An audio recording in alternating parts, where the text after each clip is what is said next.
धीरे धीरे अपनी हथेलियों को अपनी आंखों के ऊपर रखेंगे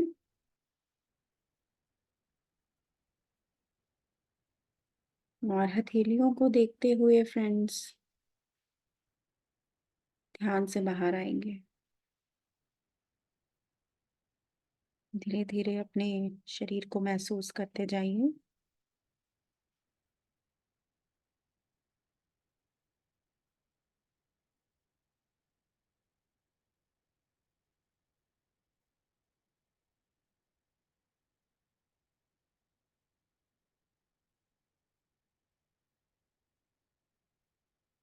तो फ्रेंड्स, लास्ट सेशन में हमने चैप्टर 8 पढ़ा था और उसमें हमने astral world to mental world की जस्ट स्टार्टिंग देखी थी कि कैसे एस्ट्रल डेथ होती है और मेंटल वर्ल्ड में लोग जाते हैं।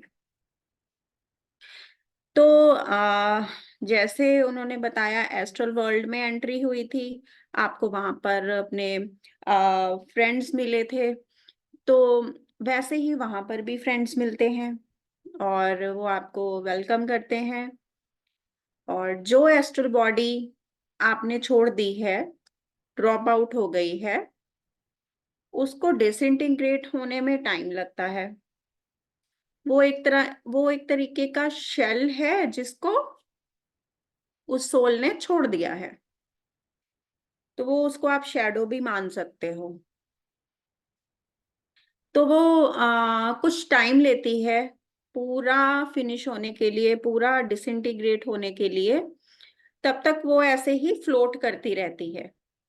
और वो बताते हैं कि कई बार कुछ ऐसी नॉटी एंटिटीज होती हैं जो वो शेल एक्वायर कर लेती हैं और उस बंदे की तरह बिहेव करके कोई भी प्रैंक या कुछ ऐसे प्ले भी करती हैं।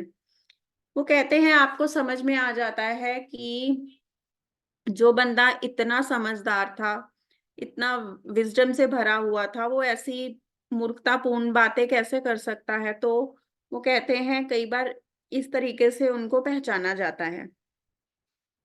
तो इस प्रकार की चीजें वो बोलते हैं एस्ट्रल वर्ल्ड में होती हैं।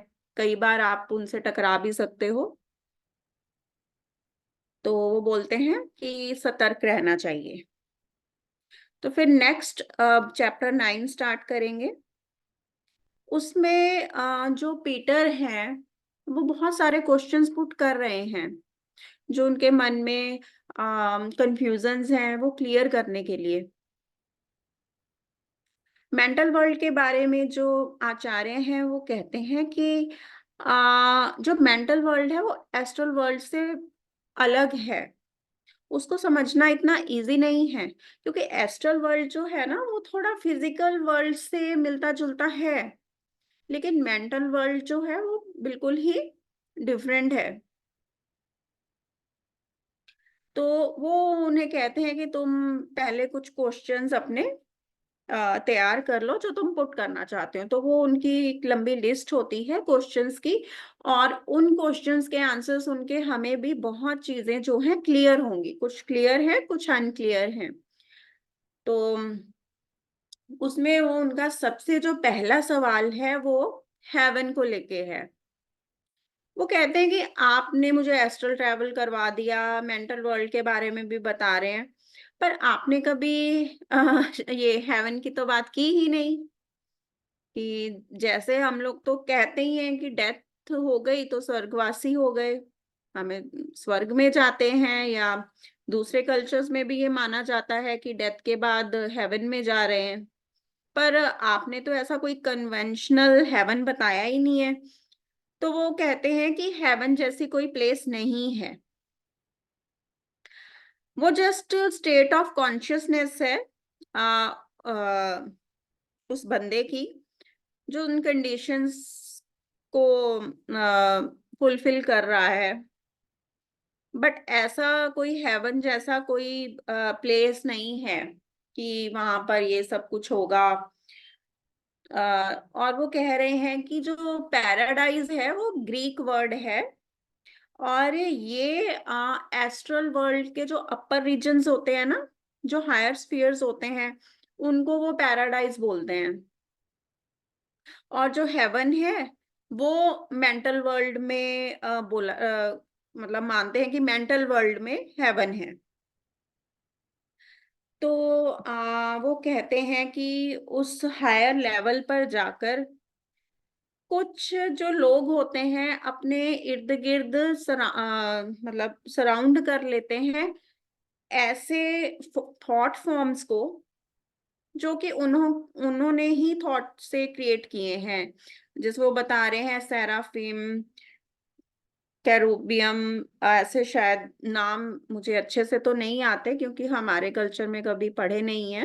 तो ये हर्ब्यूस स्क्रिप्चर्स हैं, उनमें ये आई गेस कोई बड़े उनके संत होंगे। तो जैसे इनको थॉट फॉर्म से क्रिएट कर लेते हैं और उन्हें लगता है कि ये हमारे इर्द गिर्द ही हैं ये लोग, कि हम हेवन में पहुंच गए हैं।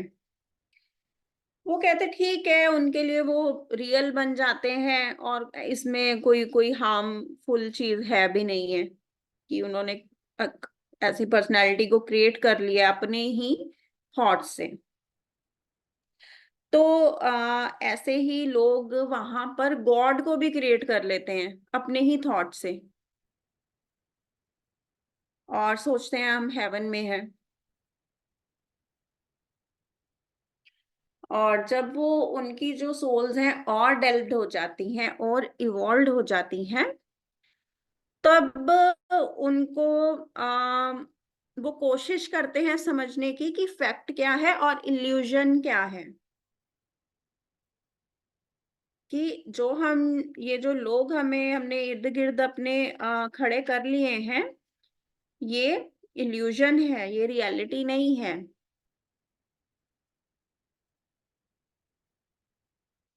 और जो ऐसे लोग होते हैं ना फ्रेंड्स, उनको लगता है कि हम हेवन में आ गए हैं, तो या तो हम लकी हैं या हमने ये अर्न की है, ये हमारा राइट था, हम क्वालिफाइड हुए तो हम यहाँ पर आए हैं।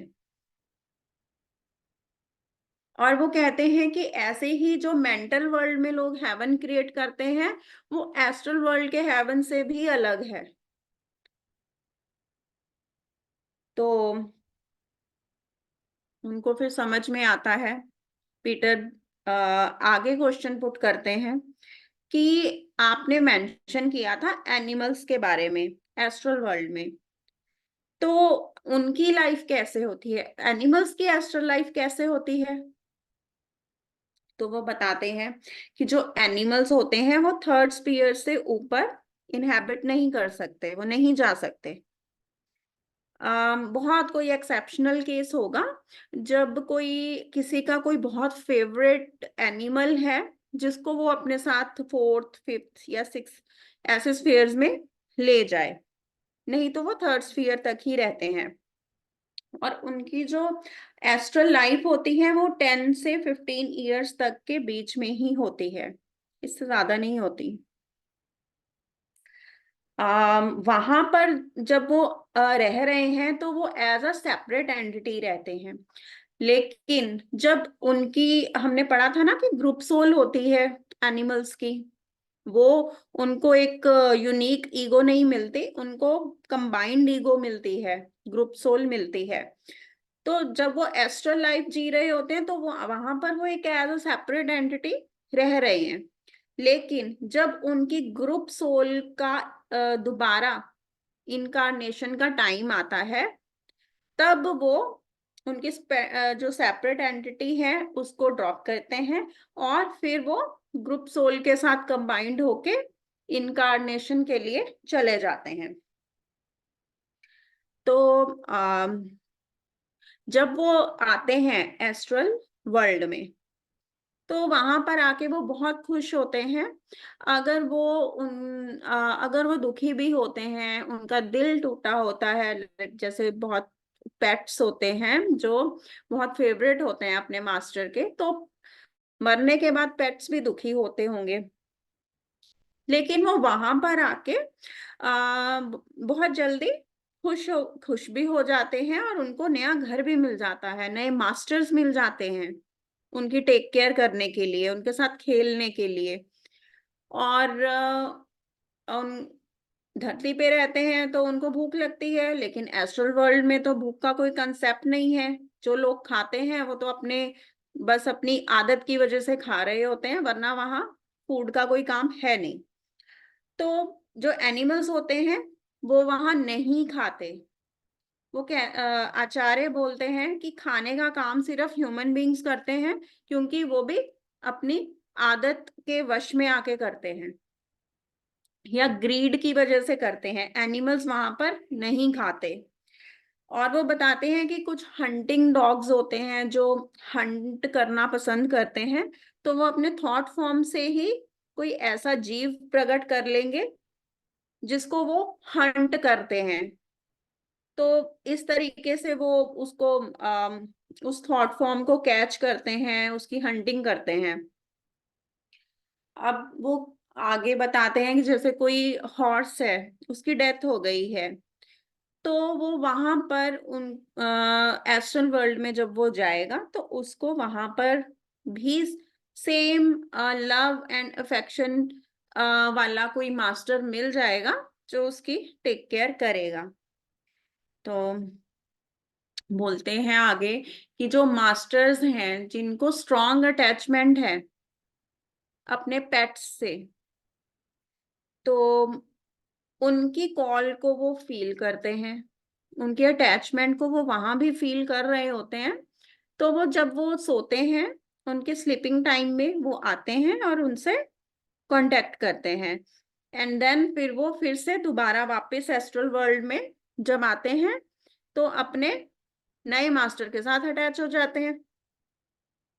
वो कहते हैं कि एनिमल्स का जो टाइम है ना एस्ट्रल वर्ल्ड में बहुत ही कम है, इसलिए उनको एवोल्यूशन का प्रॉपर टाइम वहां पे नहीं मिलता। वो एस्ट्रल वर्ल्ड में जो एवोल्यूशन का प्रोसेस है वो इतना उनको इन्फ्लुएंस नहीं कर पाता, क्योंकि उनकी जो वहां पे लाइफ है, लाइफ ड्यूरेशन है, वो बहुत शॉर्ट पीरियड के लिए है। तो जैसे ही उनका पीरियड खत्म होता है और वो इनकारनेट करते हैं, तो जिस जिस घर में वो होते हैं वहां से वो डिसअपियर हो जाते हैं।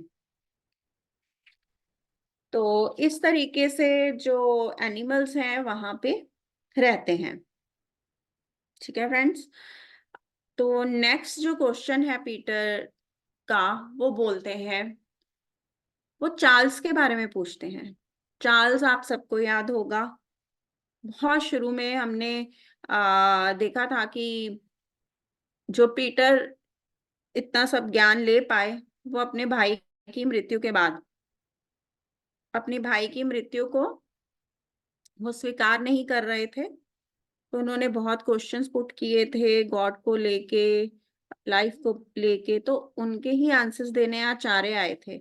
जो सारी ये जर्नी है ये वहीं से स्टार्ट हुई थी। तो वो अपने भाई के मृत भाई के बारे में पूछते हैं कि चार्ल्स, वो कहते हैं शुरू में तो वो आया था, जब फर्स्ट एस्ट्रल ट्रैवल किया था उन्होंने तो चार्ल्स उनके साथ रहा था, लेकिन उसके बाद तो वो किसी भी एस्ट्रल जर्नी में उनके साथ आया ही नहीं। कि वो अब इंटरेस्टेड नहीं है मेरे में, या फिर वो ज्वाइन नहीं कर सकता आपके असिस्टेंस के बगैर। तो इसका आंसर देने से पहले जो आचार्य हैं एस्ट्रल और फिजिकल वर्ल्ड के बारे में थोड़ा और ज्ञान दे रहे हैं, तो सुनते हैं वो क्या बोल रहे हैं। वो कहते हैं कि जब फिजिकल लाइफ में होते हैं हम, तो हमारी जो एस्ट्रल बॉडी होती है ऑक्सिलरी होती है, और उसको हम कब यूज कर सकते हैं, हम स्लीप, अपने सोने के टाइम पे यूज कर सकते हैं। जो एस्ट्रल बॉडी है वो एस्ट्रल मैटर से कंपोज होती है, बनी होती है। तो उसमें जब हमारी फिजिकल बॉडी है अभी, तो फिजिकल बॉडी के पार्टिकल्स और जो हमारे अंदर एस्ट्रल बॉडी है उसके पार्टिकल्स इंटरमिंगल्ड हो रखे होते हैं। जब हम अपनी विल पावर से किसी स्फीयर में ट्रेवल करना चाहते हैं तो हमारे उस स्फीयर के पार्टिकल्स एक्टिव हो जाते हैं। सब कुछ हमारे पास है, बस हमारी विल पावर कैसी है और हम उन पार्टिकल्स को एक्टिवेट कर सकते हैं या नहीं कर सकते, वो हमारी विल पावर पर ही डिपेंड करता है। तो जब फर्स्ट स्फीयर में जाते हैं तो उसके रिलेटिव जो पार्टिकल्स होते हैं वो एक्टिव हो जाते हैं। फोर्थ स्फीयर में जाओगे तो उसके रिलेटिव जो पार्टिकल्स हैं वो एक्टिव हो जाएंगे। तो आफ्टर डेथ क्या होता है, जब फिजिकल बॉडी ड्रॉप हो गई है तो ये जो मास है ना रिवॉल्विंग पार्टिकल्स का जो आपस में इंटरमिंगल्ड हो रखा है, ये रीअरेंज करता है अपने आप को एक अलग फॉर्म में, क्योंकि फिजिकल बॉडी तो ड्रॉप आउट हो गई, तो उसके साथ जो ये पार्टिकल्स इंटरमिंगल्ड हो रखे थे एस्ट्रल पार्टिकल्स, तो फिर वो एक दोबारा से अपने आप को रीअरेंजमेंट करता है और एक अलग फॉर्म बनाता है। वो कहते हैं आप एस्ट्रल बॉडी को एक ऑरेंज की तरह देख सकते हो जिसकी की 7 स्किन्स हैं, और जो कोर है वो आप उसका परमानेंट एटम मान लो, और जो आउटर स्किन्स हैं वो मान लो कि जो सबसे डेंस है वो फर्स्ट स्फीयर की है, और जो सबसे कम डेंस है वो सबसे लास्ट स्फीयर की है। तो जैसे ही आप फर्स्ट स्फीयर से सेकंड स्फीयर के लिए जाओगे, आपके जो फर्स्ट स्फीयर की जो स्किन है वो निकल जाएगी, मतलब वो वाला जो आपका आउटर लेयर है वो निकल जाएगी, वो ड्रॉप आउट हो जाएगी। और वो बोलते हैं कि जो एवरेज इंडिविजुअल है ना वो ज्यादा इधर उधर नहीं जा सकते। हाँ, अगर वो बहुत स्ट्रांगली हमारे बारे में थॉट क्रिएट करता है तो वो हमें ज्वाइन कर भी सकता है, और या फिर वो अपने आप तुम्हारे बेडरूम में वेट कर सकता है कि जब तुम स्लीप में जाओ तो वो तुम्हें कांटेक्ट करे। बट चार्ल्स ने ऐसी कोई इंक्लिनेशन शो नहीं की, और वो अब बिजी है थोड़ा, उस फियर में जो अट्रैक्शंस हैं थोड़ी उन पर वो थोड़ा बिजी है।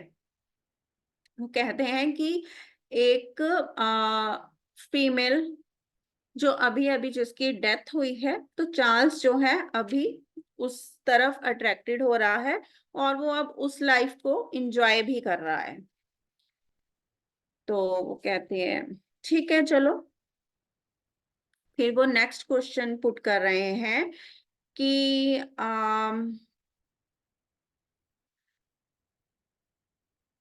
आपने ना ये मेंशन नहीं किया कि जो लोग हैं वो हैंडीकैप्ड, ब्लाइंड, डेफ, डम ऐसे क्यों पैदा होते हैं।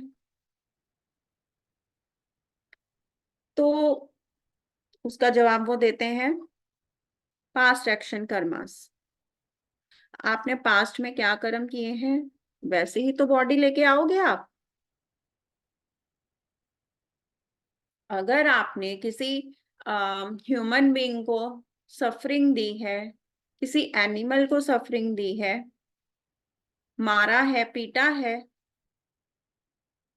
तो फिर आप वैसे ही बनकर आओगे। और अगर आपने सपोज किसी को इतना मारा कि उसकी टांग टूट गई, तो नेक्स्ट टाइम आप भी टांग टूटे हुए ही पैदा होगे। कई बार एबनॉर्मल चाइल्ड पैदा हो जाता है पेरेंट्स पेरेंट्स को। तो जो भी हमारे अनथिंकिंग एक्शंस होते हैं ना, जो हम सोच के नहीं बस कर दिया, तो उसका आपको भुगतान करना पड़ता है, आप बच नहीं सकोगे। और कितनी अमाउंट ऑफ सफरिंग आपको मिलेगी, ये आपका वो कर्म करते हुए इंटेंशन कैसा है ये डिसाइड करता है। वो कहते हैं कि कार्मिक कॉन्सिक्वेंसेस जो हैं वो भुगतने पड़ते हैं, इमोशनल और फिजिकल क्रुएलिटी से। फिर वो एक एग्जांपल देते हैं कि एक विडो मदर है, ठीक है, एक विधवा माँ है। आ, उसका बेटा बड़ा हो जाता है तो वो अपने बेटे को शादी नहीं करने देती। वो बार बार उसे बोलती है कि शादी करने का कोई फायदा नहीं है, शादी करने से नुकसान है। वो ऐसा क्यों कर रही है? ताकि उसका बेटा उससे दूर ना हो जाए, वो उसके साथ ही बंधा हुआ रहे। तो अब इसका रिजल्ट क्या होगा नेक्स्ट लाइफ में, फ्यूचर लाइफ में? वो लेडी जब उसकी शादी की उम्र होगी या उसका रिश्ता पक्का हो जाएगा तो उसके फियांसी की डेथ हो जाएगी। ठीक है, तो फिर अगर वो किसी और इंडिविजुअल को पसंद करने लगेगी, अट्रैक्ट होगी और उससे मैरिज करना चाहेगी, तो उस व्यक्ति को कोई ऐसा इनक्योरेबल डिजीज हो जाएगा कि उससे आप मैरिज नहीं कर सकते। तो इस तरीके से जो उसने उसको इमोशनल क्रुएलिटी उस पर की, उसे भी सेम इमोशनल क्रुएलिटी मिलेगी। ओके, तो फिर नेक्स्ट क्वेश्चन वो पुट करते हैं कि कुछ लोग जो हैं वो एज अ लकी स्टार के नीचे पैदा हुए हैं, गुड हेल्थ, गुड वेल्थ, और कुछ ऐसे लोग हैं जो स्लम्स में पैदा हो रहे हैं और डिजीजेस इनहेरिट किए हुए हैं। तो फिर उसमें वो बताते हैं कि वही बात है कि जैसे कर्म थे वैसे ही रिजल्ट भी मिल गया। वो कहते हैं वो तो चलो ठीक है, कर्म थे तो ये चीज मिल गई, बट अगर कोई बहुत ही अच्छे खानदान में, बहुत ही रिच फैमिली में पैदा हुआ है और अगर वो ये अपॉर्चुनिटी वेस्ट करता है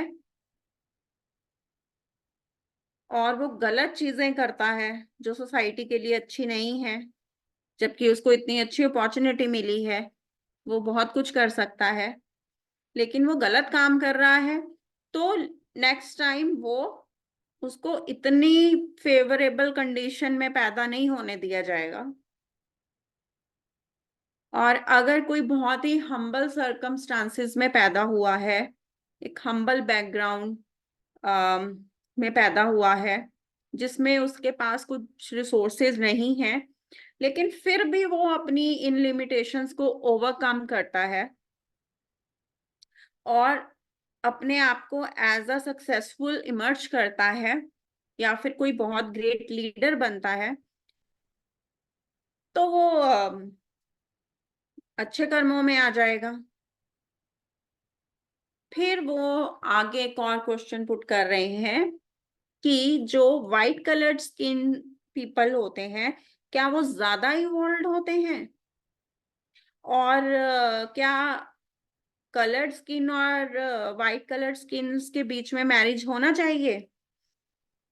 तो आचार्य जवाब देते हैं कि स्पिरिचुअलिटी का स्किन के कलर से कोई लेना देना नहीं है। स्किन का कलर क्लाइमेट उस कंट्री का कैसा है उस पर डिपेंड करता है। तो हर नेशन के अपने स्पेशल कैरेक्टरिस्टिक्स होते हैं, स्पेशल फीचर्स होते हैं। तो ईगो जनरली उस नेशन में पैदा होती है जिसमें आ, जिसके वर्चूज और कैरेक्टरिस्टिक्स को वो लैक करती है।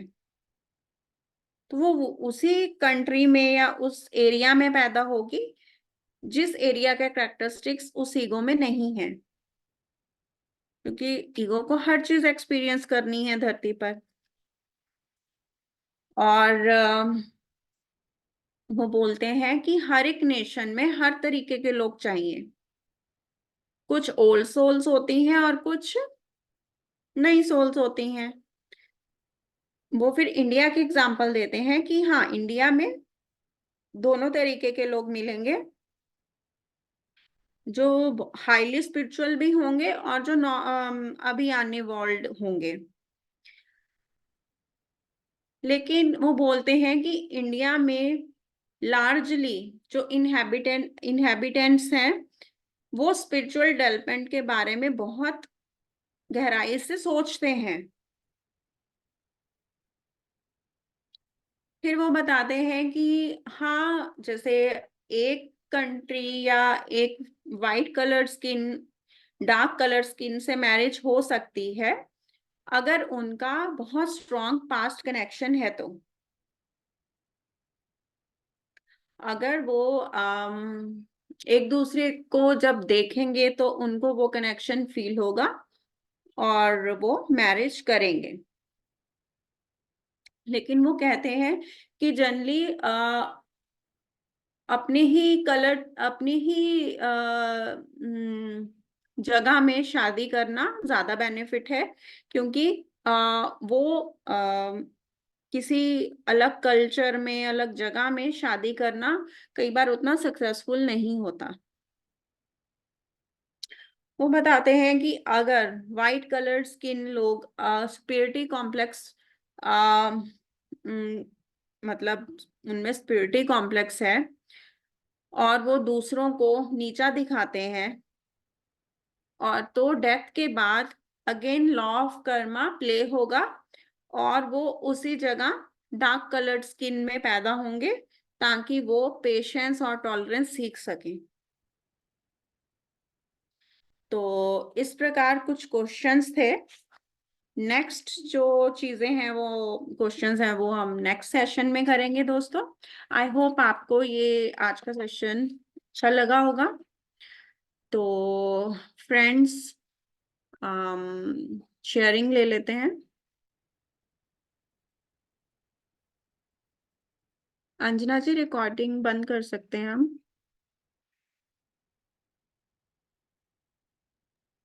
ओके, 1 मिनट करती हूँ अभी। हाँ, एंड कोई अपनी शेयरिंग करना चाहता है तो प्लीज आप अपने आप को अनम्यूट कर लीजिए।